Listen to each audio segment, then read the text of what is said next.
Hello everyone, welcome to the wifi study changing the way of learning. मैं रिचा पारेख स्वागत करती हूँ आप सभी का इंडिया के नंबर वन प्लेटफॉर्म पे, स्टडी चैनल पे। और जैसा कि आप सबको पता है कि मैं यहाँ पे आपको केमिस्ट्री पढ़ाने के लिए आई हूँ। और मैं चाहती हूँ कि आप ज़्यादा से ज़्यादा अपना स्कोर गेन करें, ज़्यादा से ज़्यादा अपने मार्क्स को अचीव करें। तो प्लीज़ स्टूडेंट ज़्यादा से ज़्यादा इसको शेयर कीजिए। चलिए आप शेयर कीजिए इस चैनल को, ताकि आपके जितने भी फ्रेंड्स हैं वो भी इसके बारे में, केमिस्ट्री क्या है, इसका बैकग्राउंड कैसा है, इसमें अपन क्या क्या कैसे कैसे और अचीव कर सकते हैं, वो सीख सके। आज मैं क्लास स्टार्ट कर रही हूँ, आप जल्दी से शेयर कीजिए। फर्स्ट ऑफ ऑल हमें ये जानना बहुत ज़रूरी है कि केमिस्ट्री केमिस्ट्री एक वर्ड है। केमिस्ट्री क्या है? अगर हिंदी में अगर अपन बात करें तो केमिस्ट्री केमिस्ट्री को आप बेसिकली क्या बोलते हैं? रसायन विज्ञान। राइट गाइज, आपने 11th 12th में पढ़ा होगा, ये कहलाता है रसायन विज्ञान। विज्ञान की ऐसी शाखा या the branch of science which deal with the chemicals, most of chemicals. तो केमिकल्स के बारे में हम पढ़ते हैं। तो बेसिकली केमिस्ट्री की जो ब्रांच है उसको हम 5 टाइप्स में डिवाइड करते हैं। First of all organic chemistry, second आती है आपकी इनऑर्गेनिक केमिस्ट्री, थर्ड आती है आपकी बायोकेमिस्ट्री, फोर्थ आती है आपकी फिजिकल केमिस्ट्री, एंड लास्ट में आती है एनालिटिकल केमिस्ट्री। एनालिटिकल केमिस्ट्री ऐसी केमिस्ट्री होती है गाइज जो बेसिकली इन चारों ब्रांच में डिस्ट्रीब्यूट होती है। आपको इन चारों ब्रांच में एनालिटिकल केमिस्ट्री से रिलेटेड क्वेश्चंस मिल जाते हैं, सब कुछ मिल जाता है। इसको अलग से पढ़ने की ज़रूरत नहीं है। अगर हम जब भी इसे पढ़ेंगे तो इन चारों ब्रांच में वो आराम से आपको कंसिडर हो जाएगी। फर्स्ट ऑफ ऑल अगर अपन बात करें organic chemistry, right guys, organic chemistry, organic word होता है। ऑर्गेनिक केमिस्ट्री के अंदर बेसिकली अगर अपन स्टडी करते हैं तो वो होता है हाइड्रोजन और कार्बन से। कार्बन एक ऐसा कंपाउंड होता है गाइस जो जिसकी वैलेंसी आप लोगों को पता है, आप सभी को पता है, जिसकी वैलेंसी 4 होती है और सिंपलेस्ट मॉलिक्यूल होता है।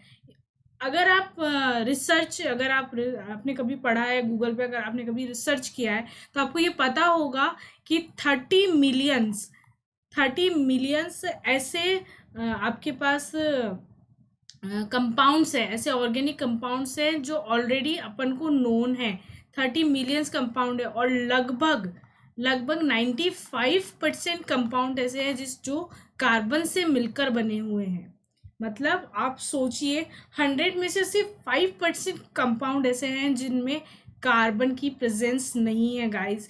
तो बेसिकली ऑर्गेनिक केमिस्ट्री एक बहुत बड़ा पार्ट होता है गाइस। फिर अपन सेकेंडली बात करते हैं इनऑर्गेनिक केमिस्ट्री। इनऑर्गेनिक केमिस्ट्री ऐसी एक केमिस्ट्री होती है जो ऑर्गेनिक कंपाउंड्स के अलावा, ऑर्गेनिक कंपाउंड्स बेसिकली अपन अगर माने तो कार्बन और हाइड्रोजन से होते हैं। इनऑर्गेनिक केमिस्ट्री में आते हैं जिसमें कार्बन और हाइड्रोजन बॉन्ड प्रेजेंट नहीं होता है। एक तरह से आप ये मान सकते हैं कि जिसमें कार्बन और हाइड्रोजन बॉन्ड प्रेजेंट नहीं होता है। तो इनऑर्गेनिक कंपाउंड किससे डील करती है? मेटल्स और नॉन मेटल से। आपने पीरियोडिक टेबल पढ़ी होगी, उसमें आपने एल्केलाइन मेटल्स पढ़े होंगे, एल्केलाइन अर्थ मेटल्स पढ़े होंगे। तो बेसिकली अगर एटम्स की बात करेंगे तो वो आएगी आप लोगों के इसमें इनऑर्गेनिक केमिस्ट्री में। बात करते हैं बायो केमिस्ट्री। बायो केमिस्ट्री क्या होती है? बायो का मतलब क्या होता है? लिविंग। बायो यहाँ पे डिस्क्राइब है गाइज आप लोगों के लिए। बायो का मतलब होता है लिविंग और केमिस्ट्री का मतलब होता है केमिकल्स। मतलब ऐसी केमिस्ट्री जिसमें आप लिविंग सिस्टम के अंदर केमिकल्स को सर्च करते हैं। आप लोगों ने नेचुरल प्रोडक्ट्स पढ़े होंगे ना गाइज। एमएससी में एक अलग से बुक चलती है नेचुरल प्रोडक्ट्स करके, उसमें आप लोगों ने टर्पिनॉइड्स, कार्बोइड्स, ऐसे समथिंग पढ़ा होगा। तो वो क्या होते हैं ना, बेसिकली बायो ऑर्गेनिक्स में वो सब चीज़ें आती हैं आप लोगों की। फिर आती है फिजिकल केमिस्ट्री, जिसको मोस्ट ऑफ पीपल जिससे थोड़ा सा हेजिटेट होते हैं, थोड़ा सा डरते हैं कि इसके क्वेश्चंस कैसे सॉल्व होंगे, कैसे हम कर पाएंगे। बट डोंट वरी गाइस, छोटे छोटे ट्रिक्स हैं। अगर वो ट्रिक्स भी आपको पता होंगे तो ज़्यादा भी नहीं, आप 70 to 75% क्वेश्चंस उन ट्रिक्स से सॉल्व कर सकते हैं आसानी से। तो फिजिकल केमिस्ट्री किससे डील करती है गाइस? फिजिकल केमिस्ट्री डील करती है चेंज द स्ट्रक्चर उसकी एनर्जी में क्या चेंज हो रहा है, उसके सिस्टम में क्या चेंज हो रहा है, वो कहाँ था, कौन से एरिया में था। फिर सिस्टम और सराउंडिंग के बीच में आप डिफरेंस देखेंगे जो आप बेसिकली देखते हैं थर्मोडायनेमिक्स के अंदर। थर्मोडायनेमिक्स एक ऐसा पार्ट है गाइस जो आप 11th क्लास से पढ़ते आ रहे हैं आराम से। थर्मोडायनेमिक्स फर्स्ट पढ़ी है आप लोगों ने, सेकंड पढ़ी है, तो गाइस इतना कोई हार्ड नहीं है क्योंकि आपका बेस बहुत स्ट्रांग है, मेरा ऐसा मानना है। और नहीं है तो हम और आप मिलकर उसे स्ट्रांग करेंगे। ओके गाइस, सेकंड आता है एनालिटिकल, सॉरी लास्ट आता है एनालिटिकल केमिस्ट्री। एनालिटिकल केमिस्ट्री क्या है? Separation, identification and the qualification of matter. Analyse chemical मतलब कोई भी केमिकल्स होते हैं उनका सेपरेशन कैसा होता है, उनका आप आइडेंटिफाई कैसे कर पाते हैं कि नहीं भाई ये तो केमिकल है, ये कुछ और है। किसी भी चीज़ को आइडेंटिफाई करने के लिए कोई ना कोई चीज़ तो अपन को चाहिए ना, तो बस आप इसी की स्टडी होती है एनालिटिकल केमिस्ट्री के अंदर। सो गाइस, हम आगे बढ़ते हैं, बात करते हैं। आज का अपना टॉपिक है ऑर्गेनिक केमिस्ट्री, जो मोस्ट ऑफ स्टूडेंट्स का फेवरेट टॉपिक है, राइट गाइस। ऑर्गेनिक केमिस्ट्री के बारे में पढ़ेंगे। ऑर्गेनिक केमिस्ट्री का मतलब क्या हुआ, मैंने जस्ट अभी आपको बताया कि बेसिकली अपन कार्बन और हाइड्रोजन बॉन्ड की स्टडी करेंगे। ओके, और कार्बन और हाइड्रोजन बॉन्ड के साथ साथ हम ये भी देखेंगे कि इसमें और कौन कौन से इफेक्ट्स शो होते हैं, कौन कौन से रिएक्शंस बन सकती है। रिएक्शन बहुत मेन होती है गाइस क्योंकि मोस्ट ऑफ रिएक्शन एक जैसी ही दिखाई देती है आप सभी को। तो नेम रिएक्शन तो फिर भी आप पहचान लोगे, लेकिन ओनली रिएक्शन जो बेस्ड होती है जीओसी पर। जीओसी नाम सुना है गाइस? चलिए पढ़ते हैं। जीओसी यानी जनरल ऑर्गेनिक केमिस्ट्री। अब अपन क्या पढ़ेंगे, देखिए guys, organic chemistry. Organic chemistry के कुछ टॉपिक्स है। फर्स्ट आता है अपना इंटरमीडिएट्स। इंटरमीडिएट्स क्या होते हैं गाइस? ऐसे कंपाउंड्स होते हैं, ऐसे सबस्ट्रेट कह लो आप या रिएजेंट्स कह लो, या इंटरमीडिएट्स को बेसिकली अगर आप लोग जाने ना तो ये वो होते हैं जो रिएक्टेंट और प्रोडक्ट के बीच में बनते हैं। रिएक्टेंट और प्रोडक्ट के बीच में जो बनते हैं जिसे आप लोग ट्रांजिशन स्टेट कहते हैं गाइस, याद आया? वो होते हैं इंटरमीडिएट्स। इंटरमीडिएट्स बहुत तरह के होते हैं, कार्बिन हुआ, इमीन हुआ, कार्बोकेटाइन हुआ, कार्बोएनाइन हुआ, तो उसके बारे में हम स्टडी करेंगे। नेक्स्ट टॉपिक क्या आया गाइस? Reaction mechanism. बहुत इंपॉर्टेंट टॉपिक है गाइस, बहुत ज़्यादा। जीओसी का फर्स्ट टॉपिक ही है रिएक्शन मैकेनिज्म। अगर आपको रिएक्शन मैकेनिज्म बहुत अच्छे से समझ में आ गई, आपको उसके इफेक्ट समझ में आ गए, तो आपको आगे की रिएक्शंस पता करना, उसके अंदर कौन सा इफेक्ट शो हो रहा है, उसकी ऑर्डर क्या होगी। गाइस आप लोगों से बेसिकली इंक्रीजिंग और डिक्रीजिंग ऑर्डर पूछा जाता है नेट में, जेआरएफ में। हालांकि कम हो गए इसके क्वेश्चन, लेकिन इसके क्वेश्चन डायरेक्ट आते हैं गाइस, याद रखिएगा। डायरेक्ट क्वेश्चन बनते हैं इसके क्योंकि कॉन्सेप्ट एक ही होता है आप लोगों का, बस आप लोगों को उसको अप्लाई करना आना चाहिए कि कब आपके माइंड में क्या क्लिक कर रहा है। नेक्स्ट अपन पढ़ेंगे रिएजेंट्स के बारे में। रिएजेंट्स क्या होते हैं गाइस? रिएक्शन, जब भी कोई रिएक्शन शुरू होती है ना गाइस, तो दो चीजों से मिलकर शुरू होती है, एक होता है सबस्ट्रैट और दूसरा होता है रिएजेंट्स। तो ये जो रिएजेंट्स होते हैं उनके बारे में भी हम यहाँ पे पढ़ेंगे। फिर आती है पेरिसाइक्लिक। ये मैं आप लोगों को पूरी ऑर्गेनिक केमिस्ट्री का सिलेबस नहीं बता रही हूँ, मैं वो टॉपिक आप लोगों से डिस्कस कर रही हूँ जो आपके लिए बहुत इंपॉर्टेंट है और यहाँ से स्कोरिंग क्वेश्चन बहुत ज़्यादा पिकअप होते हैं गाइस। हालांकि पढ़ेंगे हम सब, बट फिर भी ये मेन टॉपिक्स हैं। पेरिसाइक्लिक, पेरिसाइक्लिक सबसे फेवरेट सब्जेक्ट होता है ऑर्गेनिक वालों का। 4+2 ये हर कहीं मिल जाती है आप लोगों को, राइट गाइज। पेरिसाइक्लिक रिएक्शन ऐसी रिएक्शन जिसमें डबल बॉन्ड का शिफ्टिंग होती है एक से दूसरे पे, राइट गाइज। नेक्स्ट अगर अपन चलें तो ये आता है स्पेक्ट्रोस्कोपी। स्पेक्ट्रोस्कोपी आपने लैब में बहुत काम किया होगा स्पेक्ट्रोमीटर के ऊपर, ये वहीं से आया है, इसमें कुछ ज़्यादा नहीं है ऑर्गेनिक केमिस्ट्री के अंदर स्पेक्ट्रो का। फिजिकल में बहुत ज़्यादा मिलेगा आपको स्पेक्ट्रोस्कोपी का, बट हम यहाँ पे इसको भी कवर करेंगे। एंड नेक्स्ट लास्ट आता है स्टीरियो केमिस्ट्री। गाइस एक बात हमेशा ध्यान रखिएगा, बिना स्टीरियो के आप लोग रिएक्शन मैकेनिज्म नहीं समझ पाएंगे, और बिना रिएक्शन मैकेनिज्म के आप लोग उसकी स्टीरियो नहीं बता पाएंगे, क्योंकि जब आपको रिएक्शन का प्रोडक्ट नहीं पता होंगे तो स्टीरियो कैसे बताएंगे। तो ये रिएक्शन मैकेनिज्म, आप लोगों की रिएक्शन मैकेनिज्म और स्टीरियो कोरिलेट होती है एक दूसरे से। सो गाइस हम आगे बढ़ते हैं, हम बात करते हैं जीओसी, जर्नल ऑर्गेनिक केमिस्ट्री। क्या कहती है जीओसी? जीओसी का पहला टॉपिक मैंने जो लिया है यहाँ पे, वो मैंने लिया है रिएक्शन मैकेनिज्म। बहुत सिंपल सा बहुत प्यारा टॉपिक है गाइस, सो डोंट, आप बिल्कुल मत डरिए, आप आसानी से इसे कवर कर सकते हैं। Okay guys, so next reaction mechanism के बाद में अगर हम बात करें, रिएक्शन मैकेनिज्म का बेस क्या है गाइस? अगर आपने कोई यहाँ पे दो रिएक्टेंट लिए, रिएक्टेंट गिव्स प्रोडक्ट, आप सभी को पता है रिएक्टेंट गिव्स आपको प्रोडक्ट, राइट गाइस। अब जैसे मान लीजिए रिएक्टेंट दो तरह के होते हैं, एक कहलाता है सब्सट्रैक्ट एंड दूसरा रिएक्टेंट कहलाता है आप लोगों का रीएजेंट, राइट गाइस। एक सब्सट्रैक्ट होता है, एक रिएजेंट होता है। सब्सट्रैक्ट किसे कहते हैं guys? In the species H which reagent attacks, ऐसी स्पीशीज जिस पे रिएजेंट अटैक करता है वो क्या कहलाता है? सब्सट्रैक्ट कहलाता है, राइट गाइस। और ऐसी स्पीशीज जो अटैक करती है वो क्या कहलाती है? रिएजेंट कहलाती है। मतलब अटैक करने वाला तो कहलाएगा रिएजेंट, और जो जिस पर अटैक हो रहा है वो कहलाएगा आप लोगों का subtract, right guys.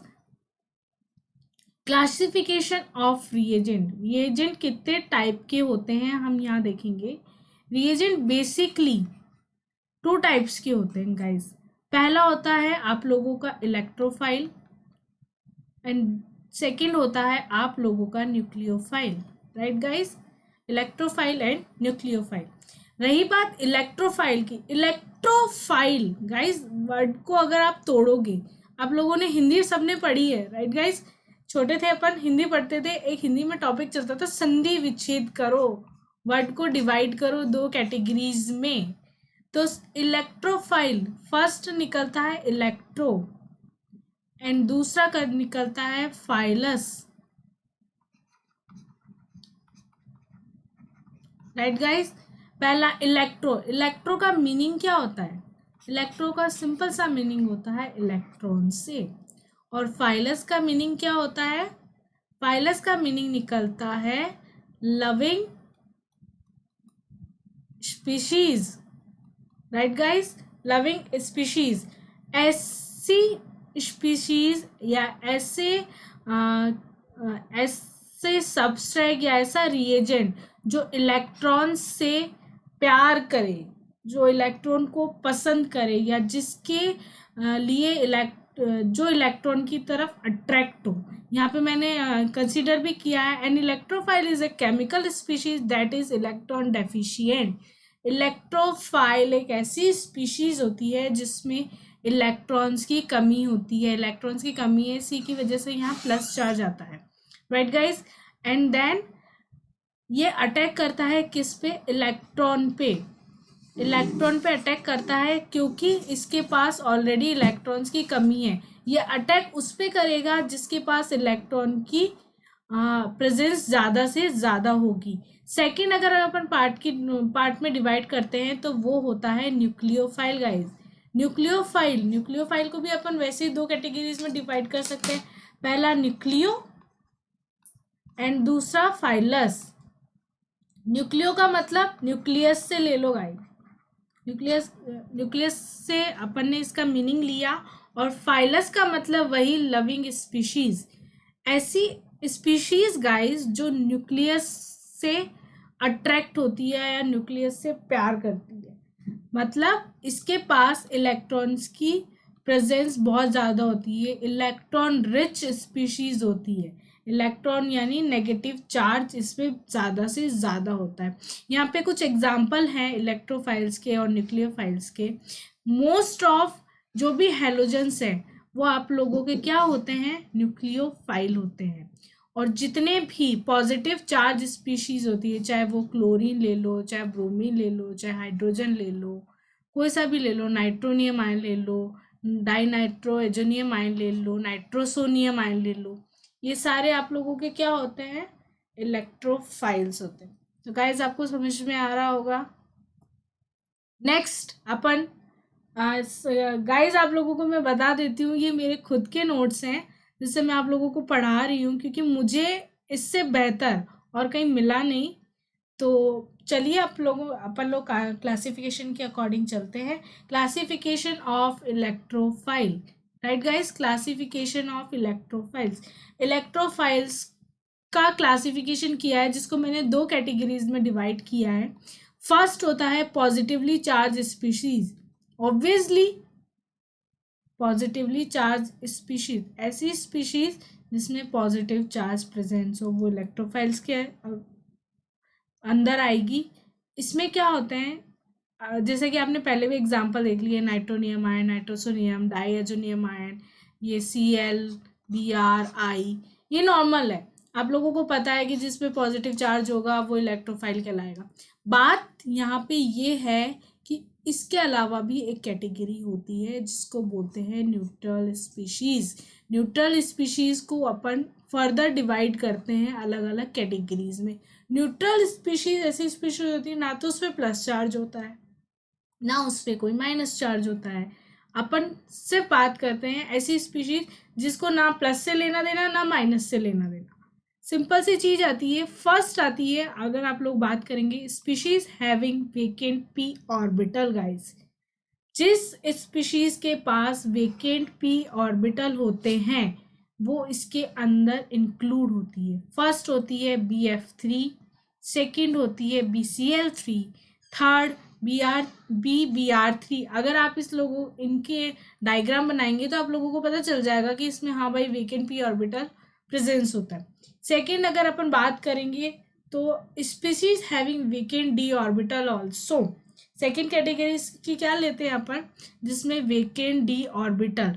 D orbital से मतलब है ऑब्वियसली डी ब्लॉक से रिलेटेड होंगे, तो डी ब्लॉक के मेटल्स यहाँ पे प्रेजेंट होते हैं, जिंक हुआ, आयरन हुआ, etcetera. Okay guys, last sorry ना थर्ड नंबर की कैटेगरी जो है वो है species having low line sigma anti bonding molecular orbital. Vacant कह दूं मैं यहाँ पे, मैं वेकेंट कह दूं या लो लाइन कह दूं, इसका मतलब क्या होता है, कम ऊर्जा वाले ऐसे ऑर्बिटल जिनकी जो एनर्जी होती है वो बहुत कम होती है, तो वो भी इसके अंदर कंसीडर करे जाते हैं न्यूट्रल स्पीशीज जो कि इलेक्ट्रोफाइल्स की तरह बिहेव करती है। आप इनके डायग्राम्स बना के देख लीजिए गाइस, आप लोगों को पता चल जाएगा। एल का मतलब यहाँ पे है लिविंग स्पीशीज। अगर ये स्पीशीज यहाँ प्रेजेंस है तो ये भी एक इलेक्ट्रोफाइल की तरह बिहेव करेगा। ओके गाइस, जैसे हुआ HCl हुआ, HBr हुआ, HI हुआ, फिर ये आ जाते हैं ICl, BrCl एक्सेट्रा, आप ले सकते हैं। ओके गाइस, नेक्स्ट एक एग्जाम्पल के थ्रू मैं आपको ये समझाना चाहती हूँ कि वेकेंट ऑर्बिटल से मेरा मतलब क्या है। गाइस, आपको स्क्रीन पे दिख रही होगी कि ये बहुत ही अपनी पुरानी रिएक्शन है जो कि आप लोग 11th 12th BSc में भी पढ़े हैं। ये है अपने डबल बॉन्ड कैरेक्टर वाली एल्कीन और ये है X यानी Br। ले लेती हूँ मैं एक बार के लिए आपको समझाने के अकॉर्डिंग, राइट गाइस, Br ले लिया। X के ये जो मैंने यहाँ लोब्स बना रखी है इसका मतलब ये डबल बॉन्ड्स है गाइस। डबल बॉन्ड्स कैसे होते हैं गाइस, आप लोग ध्यान रखिएगा। अगर आप एक प्लेन में हैं, अगर आप किसी एक प्लेन में है तो उसका मतलब है ये जो प्लेन में जो आपका बॉन्ड बना है ये आप लोगों का सिग्मा बॉन्ड है। और जब डबल बॉन्ड कैरेक्टर आता है तो ये ओवरलैपिंग, जो पी ऑर्बिटल की ओवरलैपिंग है, सिग्मा बॉन्ड तब बनता है जब पी ऑर्बिटल एक्सियल ओवरलैपिंग करता है। और डबल बॉन्ड कैरेक्टर यानी पाई बॉन्ड कैरेक्टर तब आता है जब जो ऑर्बिटल्स होते हैं वो इंटरन्यूक्लियस एक्सिस के परपेंडिकुलर ओवरलैप करते हैं एक दूसरे को। तो एक लोब सिग्मा बॉन्ड के ऊपर की तरफ बन जाती है और एक लोब सिग्मा बॉन्ड के नीचे की तरफ बन जाती है। क्योंकि आप लोग ये बहुत अच्छे से जानते हैं, आप लोग बहुत अच्छे से जानते हैं कि पी ऑर्बिटल ऐसा होता है। इसका मतलब अगर ऐसा होगा, ये इसको क्या बोलते हैं गाइस? इसको कोलैटरल ओवरलैपिंग बोलते हैं। क्या बोलते हैं गाइस? कोलैटरल ओवरलैपिंग बोलते हैं। अगर ये ऐसा बॉन्ड का फॉर्मेशन होगा तो सिग्मा बॉन्ड के कैरेक्टर प्रेजेंट होंगे, जबकि पाई बॉन्ड की अगर ओवरलैपिंग देखोगे तो वो एक्सियल पे होगी गाइस, वो एक्सियल पे होगी गाइस। एक सेकेंड,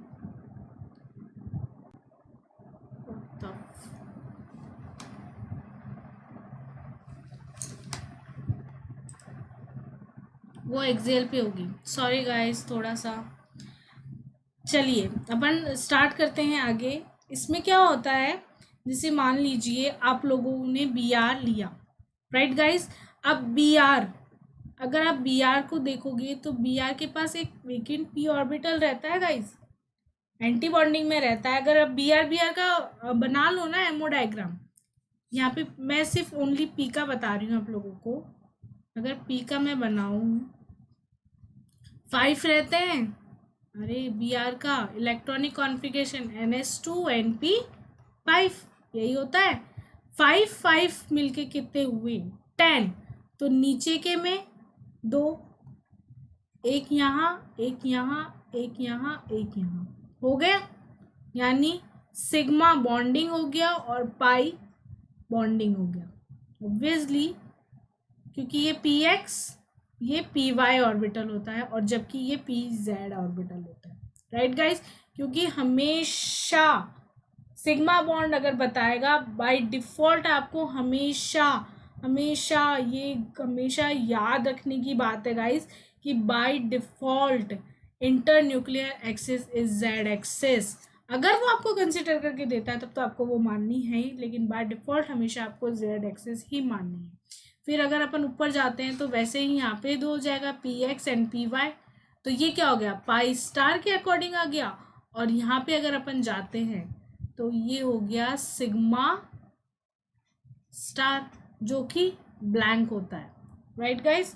ये ब्लैंक होता है, ये एक ऐसा ऑर्बिटल होता है जो ब्लैंक होता है, जिसकी वजह से यहाँ पे एंटी बॉन्डिंग पाई ऑर्बिटल आप sorry anti bonding sigma orbital आपको शो होता है। ये क्या करता है? डबल बॉन्ड की जो वैलेंसी है बी आर, मोर इलेक्ट्रोफाइल होते हैं, ये इलेक्ट्रॉन्स को अपनी तरफ अट्रैक्ट करते हैं। यहाँ पे इनका ये जो बॉन्ड के इलेक्ट्रॉन्स है इनको अपनी तरफ लेके जाते हैं, जिससे कि यहाँ पे जो पी ऑर्बिटल होता है इसके जो डबल बॉन्ड के जो कैरेक्टर है वो इसके अंदर जाते हैं, यानी डबल बॉन्ड शिफ्ट होता है इस वेकेंट पी ऑर्बिटल के पास। तो अगर ये डबल बॉन्ड ऐसे शिफ्ट होगा, यानी इलेक्ट्रॉन कौन दे रहा है? कौन दे रहा है गाइस? न्यूक्लियोफाइल, क्योंकि उसके पास इलेक्ट्रॉन ज़्यादा है। ले कौन रहा है? इलेक्ट्रोफाइल्स, क्योंकि उसके पास इलेक्ट्रॉन कम है। तो जो ले रहा है, कौन ले रहा है अपने लिए? ये ले रहा है बी आर, तो इसलिए मैंने इसको इलेक्ट्रोफाइल बोला। और ये एल्कीन अपनी है डोनर का काम कर रही है, तो इसलिए मैंने इसको न्यूक्लियोफाइल बोला। सिंपल सी बात है गाइज, आपको समझ में आई होगी, ये रिएक्शन आप लोगों ने पढ़ी है। इसका मतलब क्या हो गया? ये बॉन्ड तो टूट रहा है, ये बॉन्ड बन रहा है और ये बॉन्ड भी टूट रहा है। समझ में आ रहा है गाइज? ये टूट रहा है बॉन्ड, ये नया बॉन्ड बन रहा है क्योंकि इसने इसको इलेक्ट्रॉन दिया। तो ये बॉन्ड सिर्फ मैंने आपको बता रखा है ये डबल बॉन्ड से बन रहा है, मतलब ये बॉन्ड इस कार्बन से और इस कार्बन से दोनों से बन रहा है, ठीक है। तो आप लोगों को साइक्लोप्रोपोनियम आयन मिल जाता है। राइट गाइस, आप लोग इसका नाम लिख सकते हैं, हेलो हेलो लगा सकते हैं आप लोग आके, बट मैं एक बता रही हूँ कि प्लस चार्ज कैसे शो हो रहा है, कैसे आ रहा है। ओके गाइस, नेक्स्ट अगर मैं बात करूँ तो एक कैटेगरी और होती है जिसमें अगर आप कार्बन लेते हैं गाइस, जिसमें अगर आप कार्बन लेते हैं तो कार्बन क्या करता है गाइस, कार्बन की वैलेंसी आप लोगों को पता है सबको 4 होती है। राइट गाइस, कार्बन की क्या वैलेंसी होती है, 4 वैलेंसी होती है। यहाँ अगर अपन बात करें तो आप देखिए मैंने एक लिविंग ग्रुप लगा रखा है जो कि मैंने आपको प्रीवियस की स्लाइड में बताया था। यहाँ देखिए गाइस, नीचे आएंगे आप लोग तो आप लोग देखेंगे CH3 के साथ मैंने लिविंग ग्रुप लगा रखे हैं जो कि क्लोरीन, ब्रोमीन, आयोडीन, N2 हुआ, OH2 हुआ, OTS हुआ, OBS हुआ, OSC हुआ, ये लिविंग ग्रुप होते हैं गाइस। तो इसमें अब अपन क्या कर रहे हैं, जितने भी ये लिविंग ग्रुप है इनका यहाँ खेल है। जैसे मान लो मैंने यहाँ पे लिविंग ग्रुप आपके लिए ले लिया, मैंने आपके लिए लिविंग ग्रुप लिया क्लोरीन।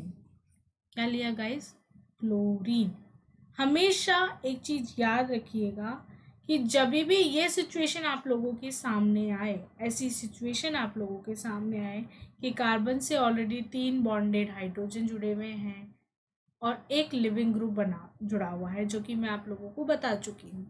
जब भी ये सिचुएशन आप लोगों के सामने आए तो आप लोग याद रखिएगा जो भी लिविंग ग्रुप है वो बाहर निकलता है। ये आप लोगों को सबको पता है, पर क्यों निकलता है, क्योंकि लिविंग ग्रुप के जस्ट अपोजिट साइड में vacant sigma anti bonding molecular orbital present होता है। क्या प्रेजेंट होता है guys, vacant sigma anti bonding molecular orbital. इस मॉलिक्यूलर ऑर्बिटल में न्यूक्लियोफाइल का अटैक होता है जिससे कि लिविंग ग्रुप की लिविंग एबिलिटी बढ़ जाती है और वो बॉन्ड छोड़ देता है। लिविंग ग्रुप जब भी निकलेगा पार्शियली माइनस चार्ज के साथ निकलेगा, क्योंकि न्यूक्लियोफाइल ऑलरेडी माइनस के साथ अंतर होगा। तो इसका मतलब क्या हो गया, एंटी बॉन्डिंग के साथ तो बॉन्ड का फॉर्मेशन हो रहा है और लिविंग ग्रुप के साथ बॉन्ड का ब्रेक डाउन हो रहा है। आपको समझ में आ रहा है गाइस। नेक्स्ट अपन चलते हैं पाई बॉन्डेड मॉलिक्यूल्स। आप लोगों ने चार तरह की तो मैंने आप लोगों को बता दी। चौथी कंडीशंस और होती है गाइस, जो होती है पाई बॉन्डेड मॉलिक्यूलर ऑर्बिटल या पाई बॉन्डेड मॉलिक्यूल्स। ऑल स्पीशीज, जितनी भी पाई बॉन्डेड स्पीशीज होती है गाइस वो सारी इलेक्ट्रोफाइल की तरह बिहेव करती है, बट फर्क सिर्फ इतना है कि जो भी मोर इलेक्ट्रोनेगेटिव होती है, किसी भी एक एटम में एक मोर इलेक्ट्रोनेगेटिव होता है और एक लेस इलेक्ट्रोनेगेटिव होता है। तो जो लेस होता है वो इलेक्ट्रोफाइल की तरह बिहेव करता है, जो मोर होता है वो न्यूक्लियोफाइल की तरह बिहेव करता है। ये इसको इलेक्ट्रॉन देता है, ये ले लेता है। सिंपल सी बात है, जैसे कि अपने एग्जांपल्स में हुआ है बेंजीन। बेंजीन में क्या होता है, रिंग स्ट्रक्चर होती है अंदर की तरफ, यानी क्या होता है, रेजोनेंस होता है, डबल बॉन्ड कैरेक्टर होते हैं। वैसा ही SO3 सल्फोनाइजेशन की रिएक्शन है गाइस। ये क्या करता है, सल्फर और ऑक्सीजन के बीच में अगर आप देखें तो सल्फर और ऑक्सीजन के बीच में सबसे ज्यादा इलेक्ट्रॉन कैरेक्टर या मोर इलेक्ट्रोनेगेटिव एलिमेंट्स क्या होता है, ऑक्सीजन होता है। आप लोगों ने पढ़ा होगा, बेसिक है ये, कि जो भी ऑक्सीजन होता है वो मोर इलेक्ट्रोनेगेटिव होता है। तो ये क्या करता है, इस डबल बॉन्ड को खुद की तरफ शिफ्ट करता है, जिससे ये जो सल्फर है ये इलेक्ट्रॉन डेफिशिएंट स्पीशीज यानी एज अ इलेक्ट्रोफाइल की तरह बिहेव करने लग जाती है, जिससे कि बेंजीन के ये पाई बॉन्ड, अब जरूरी नहीं है मैंने स्ट्रक्चर ऐसे बना रखी तो आप लोग ऐसे बनाओ, आप लोग ऐसे बना सकते हो। बेंजीन की स्ट्रक्चर आप लोग ऐसे भी बना सकते हो गाइस। ये पाई बॉन्ड शिफ्ट होते हैं इसके ऊपर, और ये जो डबल बॉन्ड है वो शिफ्ट होता है ऑक्सीजन के ऊपर। सेम ऐसा ही नीचे वाले एग्जांपल्स में हो रखा है, आप लोग समझ सकते हैं। RMGX ग्रिग्नार्ड रिएजेंट बहुत कॉमन सा है, बहुत इजी है, आप लोगों को पता है कि कौन सा। यहाँ पर ये याद रखिएगा, ये पार्शियली माइनस होता है, ये पार्शियली प्लस होता है। CO2 अगर मैं लूँ या CS2 में अगर लूँ तो सेम होता है। ऑक्सीजन CO2 में ऑक्सीजन मोर इलेक्ट्रोनेगेटिव होता है और CS2 में सल्फर मोर इलेक्ट्रोनेगेटिव एलिमेंट होता है गाइस। फिर अगर अपन बात करें नेक्स्ट कार्बोनिल, कार्बोनाइल, कार्बोनाइल की स्ट्रक्चर कैसी होती है गाइस, आप लोगों को पता है? कार्बोनाइल की स्ट्रक्चर उसकी 2D स्ट्रक्चर पे डिपेंड करती है। अब जैसे आप लोग देख रहे हैं कि कार्बोनाइल मैंने ऐसे बना रखा है, इसका मतलब क्या हो रहा है, कार्बन आप लोगों का यहाँ है, डबल सिंगल सिंगल बॉन्ड आपके यहाँ है, डबल बॉन्ड ऑक्सीजन आपका यहाँ है, यही है गाइस। तो सिंगल बॉन्ड के साथ ऑक्सीजन है, डबल बॉन्ड किधर आएगा गाइस, आगे पीछे आएगा या इधर और इधर आएगा, ये देखने की बात है गाइस। डबल बॉन्ड कहाँ आएगा, ये कार्बन है, ये ऑक्सीजन है, डबल बॉन्ड का आएगा यहाँ पे ऑलरेडी कार्बन, आप लोग सॉरी कार्बन या कोई भी और दूसरा जो भी है हाइड्रोजन या कुछ भी ले लो, आप लोगों ने ऑलरेडी जोड़ रखा है, तो डबल बॉन्ड इधर तो आने से रहा, तो अवे और बिलो फ्रॉम द व्यूअर होता है गाइस। ये अपन लोग पढ़ेंगे, सब लोग स्ट्रक्चर भी पढ़ेंगे। फिर आता है NH, सेम इसके साथ भी यही होता है, न्यूक्लियोफाइल का अटैक होता है, बॉन्ड की शिफ्टिंग होती है, इमीन्स बोलते हैं इसे। ओके गाइस, 5 कैटेगरी नंबर 5 क्या होती है, element in their state. Most of elements होते हैं अपनी स्टेट में, ऑक्सीजन O2 के रूप में रहता है गाइस, राइट। और एक जो फ्री ऑक्सीजन होता है जिसे आप लोग शायद नवजात ऑक्सीजन भी कहते हैं, वो भी रहता है। प्रेजेंस तो सारे होते हैं, और एक होता है अपना O3 जो मैंने यहाँ बना रखा है। इसमें क्या होता है गाइस, अगर आप बात करो तो ऑक्सीजन कभी भी फ्री नहीं रह सकता। फ्री का मतलब ये है कि ऑक्सीजन हमेशा एटॉमिक फॉर्म में नहीं रहकर मॉलिक्यूलर फॉर्म में रहना पसंद करता है, मतलब अपने एक मोल में रहना पसंद करता है, O2 के रूप में। कभी भी आपने सुना नहीं होगा कि ऑक्सीजन को अगर अब मैं बोलूँ, अगर मैं भी बोलूँ आप लोगों के लिए, तो ऑक्सीजन आप क्या समझेंगे, ऑक्सीजन के लिए आप यही समझेंगे कि हाँ मैम तो O2 के लिए बोल रही है ना। आप ये तो समझेंगे नहीं कि नहीं मैम तो सिंपल ऑक्सीजन के लिए बोल रही है। अगर मैं आपको फ्री ऑक्सीजन बोलूँ तब आप लोग ये जरूर समझेंगे कि हाँ भाई मैम क्या बोल रही है। तो यहाँ पे क्या हो रहा है गाइस, ऑक्सीजन के ऊपर उपस्थित ये जो लोन पेयर है, ऑक्सीजन क्या शो करता है, लोन पेयर। ये लोन पेयर अटैक करते हैं आप लोगों के ऑक्सीजन पे, इस ऑक्सीजन की वेकेंट ऑर्बिटल में। ऑक्सीजन के पास वेकेंट ऑर्बिटल पाया जाता है गाइस, आप लोग देखिएगा ऑक्सीजन की एटॉमिक स्ट्रक्चर बना लीजिए आप लोग। क्या होता है ऑक्सीजन 8 नंबर, राइट गाइस।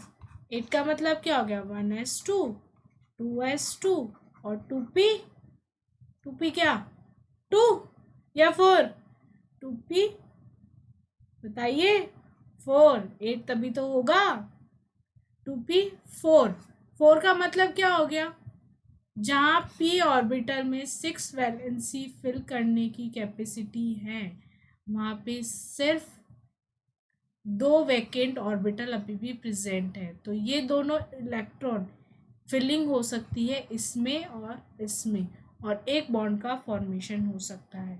तो ये एज अ लुईस बेस काम करेगा।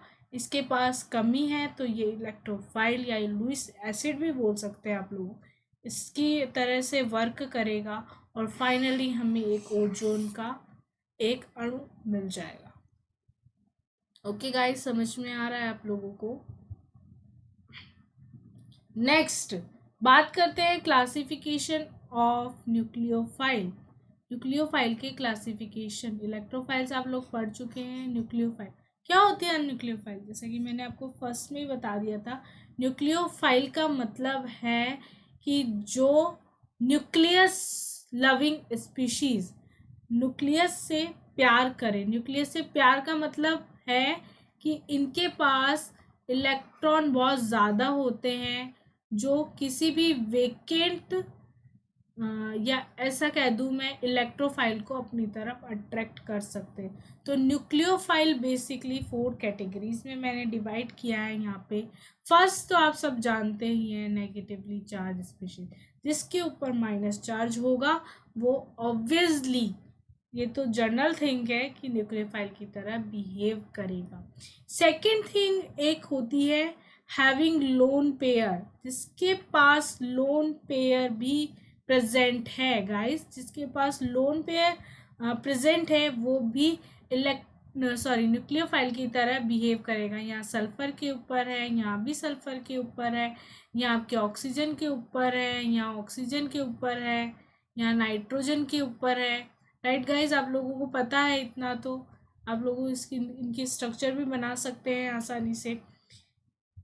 थर्ड कैटेगरी डिवाइड हुई है, वो है ऑर्गेनोमेटेलिक रिएजेंट। ऑर्गेनोमेटेलिक रिएजेंट क्या होते हैं गाइस? ये कुछ नाम लिखे हैं मैंने, जैसे कि ग्रिग्नार्ड रिएजेंट। ग्रिग्नार्ड रिएजेंट में आर पार्शियली माइनस के साथ कैरेक्टर शो करता है। इसका मतलब इसके पास इलेक्ट्रॉन की प्रेजेंस है। जब भी ब्रेक डाउन होगा, जब बॉन्ड का ब्रेक होगा आर एम जी एक्स, आप लोग R plus M G X minus बनाते हैं क्या? वो भी बनता है। और ये मैंने पहले बताया, अभी इलेक्ट्रोफाइल जब मैंने पढ़ाया तब मैंने पार्शियली माइनस और पार्शियली प्लस का कैरेक्टर बताया। कब बताया?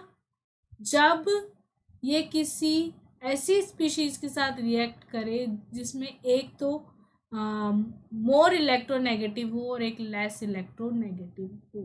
याद रखिएगा गाइस। सेकंड है R L I, super Grignard reagent होता है ये। R2CuLi क्लीमेंस रिएजेंट होता है। ये कई रिएजेंट्स हैं जो अपन सब पढ़ेंगे, जो कि न्यूक्लियोफाइल की तरह बिहेव करते हैं। राइट गाइस, कई रिएजेंट्स ऐसे होते हैं जो न्यूक्लियोफाइल की तरह बिहेव करते हैं। अब आती है बात फोर्थ कैटेगरी की, जो कि है पाई बॉन्डेड मॉलिक्यूल। क्या है गाइस? पाई बॉन्डेड मॉलिक्यूल। पाई बॉन्डेड मॉलिक्यूल का मतलब क्या होता है गाइस? आप जस्ट सिंपल सा बता दो कि जैसे मैं सिंपल कर देती हूँ इसके लिए आपको। जैसे ये है, राइट, दोनों कार्बन है, दोनों की इलेक्ट्रोनेगेटिविटी सेम है, दोनों सब कुछ सेम है, राइट। हाइड्रोजन भी दोनों के पास बराबर है, बॉन्ड भी दोनों के बराबर है, इनकी जो केमिकल प्रॉपर्टीज है दोनों की कार्बन की वो बराबर है, क्योंकि दोनों कार्बन है, राइट गाइस। बट इसमें क्या होता है, अगर कोई इलेक्ट्रोफाइल है, अगर वो इस स्पीशीज के पास आता है, तो ये जो डबल बॉन्ड है वो किसी भी एक कार्बन की तरफ शिफ्ट हो जाता है। हाँ, ये याद रखिएगा गाइस, अगर मोर इलेक्ट्रोनेगेटिव एलिमेंट्स है तो वो हमेशा मोर इलेक्ट्रोनेगेटिव साइड पर ही जुड़ेगा, उसके अलावा कहीं नहीं जाएगा। ठीक है, शिफ्ट होगा, मतलब बॉन्ड की शिफ्टिंग होगी, वो मोर इलेक्ट्रोनेगेटिव एलिमेंट की होगी। ठीक है गाइस, तो फिर इस जैसे ही बॉन्ड की शिफ्टिंग हुई, इस इलेक्ट्रोफाइल ने इस पे अटैक कर दिया।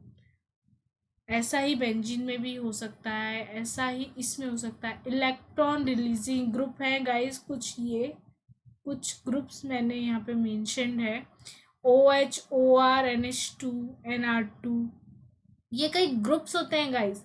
अगर डबल बॉन्ड के साथ ऐसे ग्रुप्स जुड़े हुए हैं, तो जैसे ही ये गया, ये क्या बन जाएगा? एज अ न्यूक्लियोफाइल बिहेव करेगा। ओके गाइस, जैसे ये हुआ, ये अपने लोन पेयर के कारण, ऑक्सीजन पे लोन पेयर प्रेजेंट होता है गाइस। जैसे फिनॉल हुआ, नाइट्रोजन के पास यहाँ लोन पेयर है, यहाँ पे भी नाइट्रोजन के पास लोन पेयर है। राइट गाइस, आप लोगों को समझ में आ रहा है? सो गाइस, यहाँ पे कुछ चीज है जो आप देखिए। There are some species which behave as the electrophile as well as nucleophile. मतलब कई ऐसी स्पीशीज होती है गाइस जो कई कुछ टाइम के लिए न्यूक्लियोफाइल का भी बिहेवियर कर सकती है, या कुछ टाइम के लिए इलेक्ट्रोफाइल जैसा भी बिहेव रख सकती है। फर्स्ट एग्जाम्पल अगर मैं इसमें लूँ, तो वो एग्जाम्पल है हेलोजन। वो एग्जाम्पल क्या है गाइस? वो एग्जाम्पल है आपका हेलोजन। हेलोजन में मैंने F2 नहीं लिया है क्योंकि इसकी साइज़ बहुत ज़्यादा स्मॉल होती है, तो ये बहुत कम काम में आता है। अपन बेसिकली अगर बात करें तो Br2 ले लिया, Cl2 ले लिया मैंने, I2 ले लिया मैंने, ठीक है। यहाँ क्या होता है, लो लाइंग, मैंने आपको फर्स्ट जब मैं इलेक्ट्रोफाइल के लिए बता रही थी तब क्या बताया था, low lying sigma anti bonding molecular orbital होता है गाइस ये। और अगर वो न्यूक्लियोफाइल की तरह बिहेव करे तो वो क्या काम में लेगा, अपने लोन पेयर काम में लेगा गाइस। समझ में आ रहा है? अगर वो अपना सिग्मा एंटी बॉन्डिंग ऑर्बिटल काम में ले रहा है तो वो इलेक्ट्रोफाइल की तरह बिहेव करेगा, और अगर वो अपना लोन पेयर काम में ले रहा है तो वो न्यूक्लियोफाइल की तरह बिहेव करेगा। आया बात समझ में गाइस? आ गई होगी मुझे लगता है। चलिए आगे बढ़ते हैं, एग्जाम्पल से समझो एक बार। ये एग्जाम्पल मैंने अभी जस्ट थोड़ी देर पहले ही डिस्कस किया कि इसकी जो लोब्स है वो Br की जो वेकेंट ऑर्बिटल है उस पर इन लोब्स का अटैक होगा और एक Br यहाँ से बाहर निकल जाएगा। Right guys? जस्ट बात करूँ अब इसकी, तो इसमें क्या हो रहा है, अब ये क्या कर रहा है, Br अपने लोन पेयर का अटैक करवा रहा है किस पे, कार्बन पे। और ये जो बॉन्ड की शिफ्टिंग हो रही है वो मोर इलेक्ट्रोनेगेटिव एलिमेंट पे हो रही है। Right guys? तो ये एज अ इलेक्ट्रोफाइल बिहेव कर रहा है, जबकि Br एज अ न्यूक्लियोफाइल। यहाँ हम सिर्फ हेलोजन के कंसेप्ट में लेके चल रहे हैं गाइस, आप लोग ये ध्यान रखिएगा। मैं और दूसरे रिएजेंट को या और दूसरे रिएजेंट के बारे में नहीं बात कर रही हूँ कि नहीं ये तो इलेक्ट्रोफाइल है तो फिर इसको क्यों नहीं कंसिडर किया। यहाँ सिर्फ Br के बेस पे बात हो रही है, तो आप Br को ध्यान में रखिएगा। ठीक है गाइस, तो अब अपन आगे बढ़ते हैं। सेकेंड आता है साइनाइड। साइनाइड भी अपने हिसाब से बिहेव कर सकता है गाइस। साइनाइड भी दो कैटेगरी में डिवाइड हो सकता है। फर्स्ट होता है इलेक्ट्रोफाइल एंड सेकंड होता है न्यूक्लियोफाइल। अगर साइनाइड पर किसी न्यूक्लियोफाइल का अटैक होता है तो ये अपने बॉन्ड की शिफ्टिंग करा देता है नाइट्रोजन के ऊपर। नाइट्रोजन कार्बन से मोर इलेक्ट्रोनेगेटिव एलिमेंट होता है। ठीक है गाइस, तो मोर की तरफ भी शिफ्टिंग होगी, ऑब्वियसली बात है। लेकिन अगर कोई प्लस की स्पीशीज इसके पास आती है तो ये क्या करता है, नाइट्रोजन अपने लोन पेयर का डोनेशन देता है इसके पास। तो जब नाइट्रोजन अपने लोन पेयर का यूज करेगा तो वो न्यूक्लियोफाइल कहलाएगा, लेकिन जब वो अपने बॉन्ड को अपनी तरफ शिफ्ट करेगा या बॉन्ड के इलेक्ट्रॉन्स को अपनी तरफ लेगा तो वो इलेक्ट्रोफाइल की तरह बिहेव करेगा। ओके। थर्ड कैटेगरी आती है कार्बोनाइल कंपाउंड। गाइज ये बहुत ज़्यादा इम्पॉर्टेंट होती है। कार्बोनाइल बहुत ज़्यादा इम्पॉर्टेंट होते हैं क्योंकि कार्बोनाइल की दो फॉर्म्स होती है। फर्स्ट फॉर्म होती है कीटो फॉर्म, दूसरी होती है इनॉल फॉर्म। कीटो और इनॉल से ही इलेक्ट्रोफाइल और न्यूक्लियोफाइल का क्लासिफिकेशन हो जाता है। कीटो फॉर्म जो होती है वो इलेक्ट्रोफाइल की तरह बिहेव करती है, जबकि जो आपकी इनॉल फॉर्म होती है वो आपके न्यूक्लियोफाइल की तरह बिहेव करती है। कैसे करती है गाइस, इधर देखिए आप लोग, कार्बन और ऑक्सीजन जो है इसमें ऑक्सीजन मोर नेगेटिव हो गया ना। तो डबल बॉन्ड की जो कैरेक्टर हैं, जो डबल बॉन्ड में जो प्रेजेंट इलेक्ट्रॉन है वो किसकी तरफ शिफ्ट होंगे, ऑक्सीजन की तरफ। और जो ये भी न्यूक्लियस है, जो भी न्यूक्लियोफाइल आएगा वो किस पे अटैक करेगा, इस कार्बन के ऊपर। जबकि जैसे ये शिफ्ट हुआ यहाँ पे माइनस चार्ज आया, माइनस चार्ज को सेटिस्फाई किसने किया, H प्लस ने। H प्लस पाए जाते हैं जनरली केमिकल सॉल्यूशन में, आराम से आप लोगों को मिल जाएंगे। जैसे ही H प्लस का अटैक हुआ यहाँ पे क्या हुआ, लोन पेयर आ गया ऑक्सीजन पे तो अपना, क्योंकि इसने बॉन्ड अपनी तरफ अटैक कर लिया था ना, तो वो एज ए लोन पेयर, और ऑलरेडी लोन पेयर होते हैं ऑक्सीजन के ऊपर, तो ये अपना क्या करेगा, लोन पेयर का यूज करके इस बॉन्ड की शिफ्टिंग वापस करेगा। जैसे ही ये बॉन्ड शिफ्ट हुआ, ये जो H प्लस आया ना गाइज, वो मैं आप लोगों को बता देती हूँ, यहाँ से हाइड्रोजन टूटा क्योंकि ऑलरेडी कार्बन की वैलेंसी कम हो गई। राइट गाइस, न्यूक्लियोफाइल का अटैक बाद में हुआ, पहले ये हाइड्रोजन टूटता है और ये हाइड्रोजन रिएक्ट करता है इस ऑक्सीजन पे, OH बनता है, कार्बन की वैलेंसी कम हुई, इसके बाद आता है न्यूक्लियोफाइल का अटैक होना। राइट गाइस, अब बात करते हैं अपन इनॉल फॉर्म की। तो ये जो इनॉल फॉर्म है ये क्या करता है गाइस, अपने जो भी इसके पास जो भी लोन पेयर है उसकी शिफ्टिंग करता है ये वापस। जैसे इसने इसकी शिफ्टिंग करी, कार्बन और कार्बन के बीच में जो डबल बॉन्ड है ये कैरेक्टर ख़त्म होते हैं और ये रिएक्ट करते हैं किसी भी आने वाले इलेक्ट्रोफाइल के साथ। आ गया समझ में गाइस, ये हो गई कीटो फॉर्म हो गई, ये इसकी इनॉल फॉर्म हो गई। ओके, अब बात करते हैं इमीन और एनामीन। एक जैसे नाम है गाइस, इमीन और एनामीन। इमीन में NH होता है और एनामीन में NH2 होता है, सिंपल सा डिफरेंस होता है। इमीन इलेक्ट्रोफाइल की तरह बिहेव करता है और एनामीन न्यूक्लियोफाइल की तरह बिहेव करता है। इमीन के स्ट्रक्चर देखिए गाइस एक बार आप, यहाँ पे वही सेम, ऑक्सीजन हटा के मैंने NH जोड़ दिया, सिंपल सी चीज करिए, ऑक्सीजन रिप्लेस किया है कार्बोनाइल, कार्बोनाइल पढ़ के आए अभी अपन कीटो और इनॉल फॉर्म, तो कीटो फॉर्म के ऑक्सीजन को रिप्लेस करके मैंने यहाँ पे क्या जोड़ दिया, नाइट्रोजन, NH जोड़ दिया एक तरह से, क्योंकि नाइट्रोजन की 3 वैलेंसी होती है तो एक H से ही पूरी होगी, जबकि ऑक्सीजन की तो 2 ही होती है तो वो डबल बॉन्ड से पूरी हो जाती है, तो इसलिए वहाँ पे H नहीं जोड़ते। तो यहाँ पे हाइड्रोजन जोड़ दिया मैंने, क्या हुआ, किसी भी एक न्यूक्लियोफाइल का अटैक हुआ, मोर इलेक्ट्रोनेगेटिव की तरह इलेक्ट्रॉन शिफ्ट हुए और यहाँ से ये हाइड्रोजन का रिप्लेस हुआ इस NH के पास, क्या बना अपने पास, क्या आया गाइस अपने पास आई इसकी इनामीन, इसकी दूसरी structure. Right guys, resonating structure बोलते हैं इन दोनों को।